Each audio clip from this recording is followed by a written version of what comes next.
waxay noo suurta gashay inaan caawa wareys la yeelano wareys gaaban xidig xulka qaranka Soomaaliyeed ee tartanka bariga bartamaha Afrika goolka u dhaliyay laguna xasuusto goolkii kale Isreeb koobka adduunka u dhaliyay ugu horeen shacabka Soomaaliyeed aan aqoon magacaaga inaa u sheegtaa jaalan أنا وحالة عمر عبد الله محمد عمراني اللي ويخانا يعني أستاذ عمراني واي عمر xulka qaranka Soomaaliyeed inaa matasho goormee kugu dhalatay horta weligii waa rabinaa wadankii u dheelo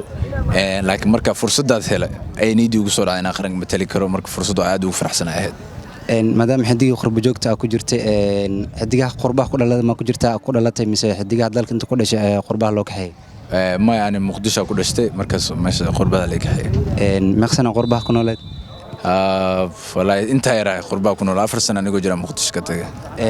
marka xidig oo matalaayo xulkiisa qaranka oo ku duban yahay marka kooxda u dheelaayo maalintii lagu wacay lagu dhahay xulka mataleysa Umar oo maxaa dareentay horta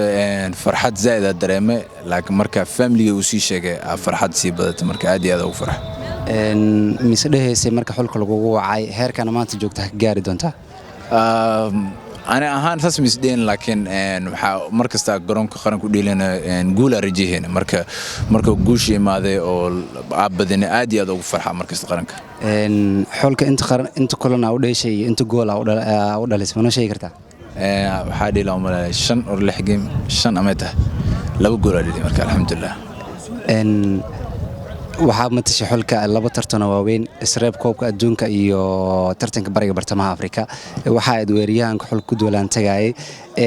goolka aad ku quruxda badnaa ee Sakafa aad ka dhalisay iyo goolka aad ka dhalisay Zimbabwe Isreeb koobka adduunka maxay saameyn isku leeyihiin labadaas gool horta goosh Zimbabwe ka dhigay gooshida koowaad qaranka u dhaliyahay marka haddana ciyaartaas waxay ciyaar oo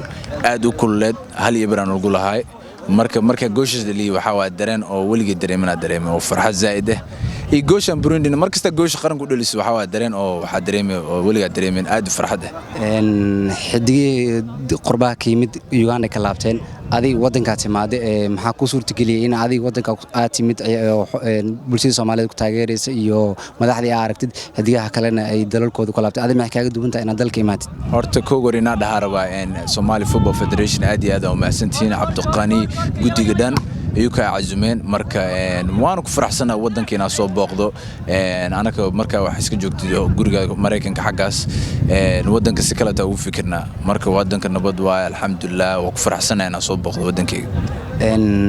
fariinta u diraysta ugu dambeyn xidigaha qurbaha ku dhaqan markay aragtay wadanka ay waaqiciga iska bedelay fariinta u diraysa maxay tahay ciyaartooyda kale qurbo joogta inay ku soo dhiradaan in wadanka imaadaan kaliya in xulka matalan ee dalalkooda ay ku laabtaan waxaa hortaan markay imaado waxaa dareemay qaranka aad iyo aad loo taageeraa marka shacabkaada ina always waxa dhahay u mahad celisid marka dadka oo Yurub joogan Mareykan joogan Canada joogan meel kasta Soomaaliya joogan